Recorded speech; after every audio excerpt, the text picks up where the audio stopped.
Hey everyone, happy Sunday. Pastor Brandon here, and I am so glad that you are joining us. I encourage you, go ahead and hit that share button and share this message of hope with people who need it. Because we're talking about resilient. This idea of resilient, a definition would be to stand strong in tough times. And certainly we are going through a difficult time right now. So how do we live this out? How do we stand strong right now? I will say this, it's difficult to stand strong if you believe that God is distant, maybe even absent from your life right now. If you believe that you're crying out to God and He's not attentive to your prayers, it's difficult to stand strong, right? If you're right now thinking that God is removing Himself from your life, it's going to be very difficult to stand resilient. You know what I love about the Bible? I love that the Bible is so candid and honest. I mean that whenever I read it, it's not just fairy tales and unicorns. It's not like that at all. You have a very rawness to the Bible. You have people who are going through difficult times just like you, just like me. They go through difficult times. They're questioning, where is God? What is He doing? I want to read to you a psalm. Psalm 13 says this: "How long, O Lord, will you forget me forever? How long will you hide your face from me? How long must I take counsel in my soul and have sorrow in my heart all the day? How long shall my enemy be exalted over me?" I mean, that's really raw and honest, right? I mean, the psalmist is saying, hey, God, right now, where are you? God, what are you doing? My heart is so full of sorrow. I'm going through difficult times, and it feels like you're just not around. So how do we stand resilient when we sound much like the psalmist? How do we stand strong when the storms of life come? Well, we've been looking at the life of Joseph. Joseph knows what it's like to go through difficulty and hard times. Last week, we started the story, and we kind of set it up by just kind of giving you his family background. His family background is one that is epically broken. I mean, so broken and flawed. He grew up in a home where he basically had 3 stepmothers. His dad had multiple wives and a couple mistresses. He had 10 half-brothers and a half-sister living with him and 1 full brother. So you had all these family dynamics and tensions that were happening. And then on top of that, to make matters worse, Joseph was his father's favorite. I mean, absolute favorite. His father loved him more than he loved all of his other sons and kids.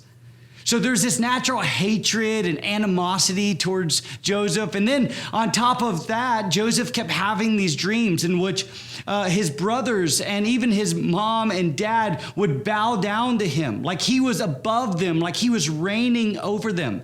And he shared this with the family.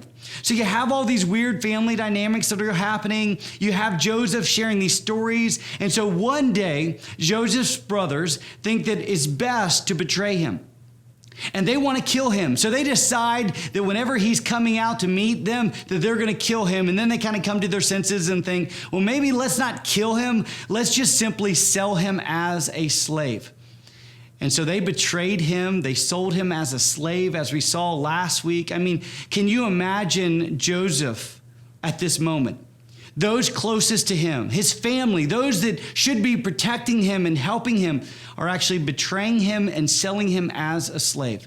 But something that we learn very quickly about Joseph and being a resilient man is he didn't seek revenge or harm. He actually did good to them. Later on in the story, he actually does good to them and provides food for them.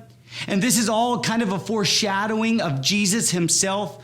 Jesus was betrayed, much like Joseph, by those closest to him. Like Joseph, Jesus was betrayed for some silver coins. Like Joseph, Jesus did not seek revenge. He didn't speak ill. Matter of fact, he's on the cross and he prays, "Father, forgive them, for they know not what they do." And then ultimately, Jesus provides salvation for us. So Joseph is kind of a foreshadowing of Jesus. This resilient man we have shows us the ultimate example of resilience in Jesus. But the story of Joseph's life and brokenness is not over. So what happens? His brothers betray him. They sell him off as a slave. And where does he go? The story continues in Genesis 39. It says, now Joseph had been brought down to Egypt, and Potiphar, an official of Pharaoh, the captain of the guard, an Egyptian, had bought him from the Ishmaelites who had brought him down there. So he was ultimately sold to Potiphar. He was a captain of a guard. He was a part of Pharaoh's elite leadership. And this is where the story continues for Joseph. Now, you're going to see his difficulties are not over. As a matter of fact, in some ways, they're just actually beginning.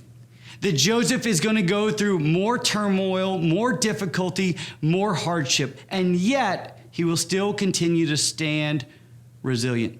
So how do you and I stand resilient? When we feel like God's not there, when we feel like God is distant or absent or inattentive to our prayers, how do you and I stand strong?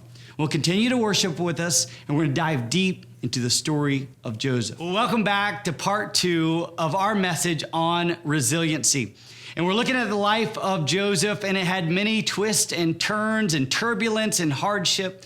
But what remained true about him is he stood resilient. He stood strong in the midst of storms. And as we've already seen, he's been betrayed by his brothers, those that are supposed to protect him and keep him. He's betrayed and he is sold off as a slave, and he goes into the house of Potiphar. And this is where the story continues. The Lord was with Joseph. Now, I just want you to just go ahead, if you got your Bible out or you're making notes, just go ahead and note that the Lord was with Joseph. And he became a successful man, and he was in the house of his Egyptian master. His master saw that the Lord was with him. You see it there yet again. And that the Lord caused all that he did to succeed in his hands. So Joseph found favor in his sight and attended him, and he made him overseer of his house and put him in charge of all that he had. From the time that he had made him overseer in his house and over all that he had, the Lord blessed the Egyptian's house for Joseph's sake. The blessing of the Lord was on all that he had in the house and field, so that he left all that he had in Joseph's charge, and because of him, he had no concern about anything but the food he ate. Now Joseph was handsome in form and appearance. Now let's just stop the story there. So he's a slave now. He is in Potiphar's house. Potiphar is one of the primary leaders in the nation of Egypt at this time. And everything that Joseph touches, everything he touches, it kind of turns to gold. I mean, literally the favor of God is resting on him. And so as he gets more and more responsibilities, everything that he assumes responsibility for goes incredibly well. So much so that Potiphar's like, you know what? You can manage my entire household, everything I have, everything I am, I'm just entrusting to you. And Potiphar didn't worry about anything but the food that he ate. God was with him. So you notice that happened, that phrase, twice in the story. But this is where the story takes another unexpected twist. See, at the very end, it said that Joseph, he was an attractive man. And Potiphar's wife began to take notice.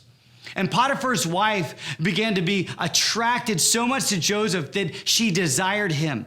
And day after day, the story goes on to say, she would ask Joseph to lie with her. I mean, she wanted Joseph bad. And each day he would say, no. I'm sorry, this would be a great wickedness, and I would not sin against the Lord in this way. He wanted no part of it. He wasn't going to sin. He wasn't going to do this thing. He said no. But one day he comes into the house, and she grabs hold of his garments, and she says, lie with me. And again, he says no, and he runs off. He gets out of there. The unfortunate part about him running off is she grabbed his garments, and as he left, as he ran off, she continued to hold on to them, and they came off of him. So there she is, alone with Joseph's garment. So she screams out.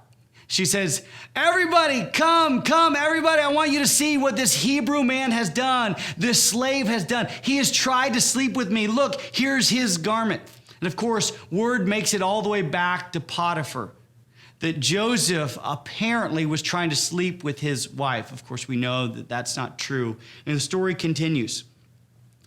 As soon as his master heard the words that his wife spoke to him, "This is the way that your servant treated me," his anger was kindled. And Joseph's master took him and put him into prison, the place where the king's prisoners were confined, and he was there in prison. Now, the prisons that we have today are literally like luxury hotels compared to the prisons of ancient Egypt. There was no innocent before proven guilty. It was guilty unless you're proven innocent. The conditions were horrid. You may or may not have gotten food or water. You may not see the light of day. And this is where Joseph finds himself yet again. See, he was betrayed by his brothers. This was a difficulty he experienced. And now he's being falsely accused of something he didn't even do. Again, Joseph knows about hardship. He knows about difficulty. He knows about the storms of life. But continue to read on, verse 21. But, this is a very great but the Lord was with Joseph and showed him steadfast love and gave him favor in the sight of the keeper of the prison. And the keeper of the prison put Joseph in charge of all the prisoners who were in the prison. Whatever was done there, he was the one who did it. The keeper of the prison paid no attention to anything that was in Joseph's charge because the Lord was with him. And whatever he did, the Lord made it succeed. Are you seeing that? 4 times in this one chapter, we read that the Lord was with Joseph. When his brothers betrayed him, the Lord was with Joseph. When he found himself in Potiphar's house as a slave, the Lord was with Joseph.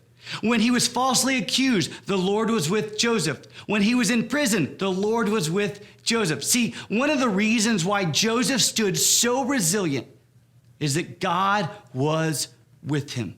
The presence of God was in his life. Now, this is actually going to go against a lot of what we think about the presence of God and the favor of God. See, many of us think that if life goes well, God must be there. And if life doesn't go well, then God must be absent. He must be gone. And so when we go through hardship, again, we think that God is distant. We think that God is absent. We think that God is inattentive to our prayers and concerns of life. But Joseph's story reminds us that this is not true. That God is with us no matter what we are going through, the good times, the bad times. Matter of fact, it can be summed up in a truth like this. God's presence is not an occasional event. It is a constant reality. Not an occasional event, but a constant reality. Now, this truth is going to transform our lives. So if you're going through hardship right now, if you're experiencing difficulty, this truth that God doesn't leave us, doesn't forsake us, will transform our entire lives so that you and I can stand strong. Now, we're going to ask you to continue to worship with us, and then in part 3 of this message, we're going to dive deep and see how this applies to our life. Welcome back. As we've already seen in our message, is that Joseph was able to stand resilient in difficult circumstances. Why? Because God was with him. In Genesis 39, 4 times it says that God was with Joseph. So when Joseph was betrayed, guess what? God was with him. When Joseph experienced success, God was with him. When Joseph was falsely accused, God was with him. When Joseph was in prison, God was with him. It didn't matter the circumstance or the situation, God was with him. And the very same promise that Joseph had of God being with him, you and I have in Jesus. So how do we stand resilient? How do we stand strong through difficulties? Well, the first is we know and trust and believe this truth that in Jesus, you're never alone. Here's the radical truth of the gospel, that Jesus left heaven. He put on flesh and blood, fully God, fully man. He lived a perfect, sinless life. And then on the cross, there was this divine exchange that took place where Jesus took our sins and he offers us his sinlessness. He took on our imperfections and offers us his imperfections. But when he took on our sin, he became sin. And then he makes this statement that I want to read to you. It's in Mark. And when the 6th hour had come, there was darkness over the whole land until the 9th hour. And at the 9th hour, Jesus cried with a loud voice, Eloi, Eloi, lema sabachthani, which means, my God, why have you forsaken me? Had the Father forsaken Jesus? I mean, the Trinity in perfect unity and harmony from eternity past. Now on the cross, Jesus becomes sin, the very thing that God hates. God cannot stand sin because he's so holy and perfect, and Jesus becomes that very thing. And on the cross, he goes, Father, why have you forsaken me? Literally, the Father leaves the Son in this moment. And there Jesus is. He dies a cruel physical death, but the spiritual reality is the harmony of the Trinity was broken at this moment because he became sin. So here's the beautiful part about this. Jesus was forsaken so that you and I never have to be forsaken. The Father left Jesus on the cross. He turned his face away. He turned his back to his very own Son. Why? Because Jesus was dying in our place for our sin. And then we readily accept the salvation offered to us in Jesus. And the very great promise is that God will never leave us or forsake us. So I don't know what you're going through right now. I don't know how difficult of circumstances that are going on in your life. I don't know what's happening with your job or your marriage or your kids. I don't know. But here's what I know. In Jesus, God promises us that he's never going to leave us. He's never going to forsake us. You are not going through this alone. And just like Joseph, God can be with you. Now, some of you are like, I know, but I just don't feel God. So what do you do if you don't feel God? Like, I can know that he's with me, right? I get that. I believe that, Brandon. But what if I don't feel it? Well, first, you need to remind yourself of God's faithfulness. Remind yourself of God's faithfulness. Look over your life and say, oh, God, I went through this difficult time, and there you were. Like, you didn't let me go. You provided. When I lost my job back then, you provided. When we were going through marriage issues, God, you provided. And you go back and you look at God's faithfulness in your life. This is a pretty common practice, especially in the Old Testament. I love Deuteronomy 1. It's a conversation happening with Moses. He's the leader of the Israelites, and he has this conversation with the Israelites, and this is what he says to them. The Lord your God who goes before you will himself fight for you, just as he did for you in Egypt before your eyes. And in the wilderness, where you have seen how the Lord your God carried you as a man carries his son, all the way that you went until you came to this place. Moses is urging the Israelites, remember how God fought for you in the past. I mean, when you were slaves in Egypt, God fought for you. And remember this long journey that we've been on? God has carried you like a father carries a son. What a beautiful picture that he is trying to paint for the Israelite nation. Saying, remind yourself of God's faithfulness. So let me ask you a really important question. How has God been faithful to you during your life? How has God been faithful to you in providing? How has God been faithful to your marriage? Remind yourself of those times that God didn't leave you then, and he's not going to leave you now. Last, if you're struggling to really understand the presence of God in your life and feel that, I would encourage you to pray. Pray a simple prayer. This is how simple it is. Lord, reveal yourself to me. Lord, reveal yourself to me.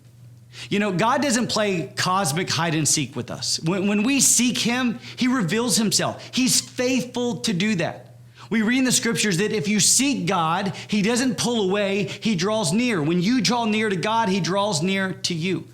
And so if you're going through difficulty, you don't see how God's hand is in this. You feel like God is distant and absent and inattentive. Here's what you pray. Lord, reveal yourself to me.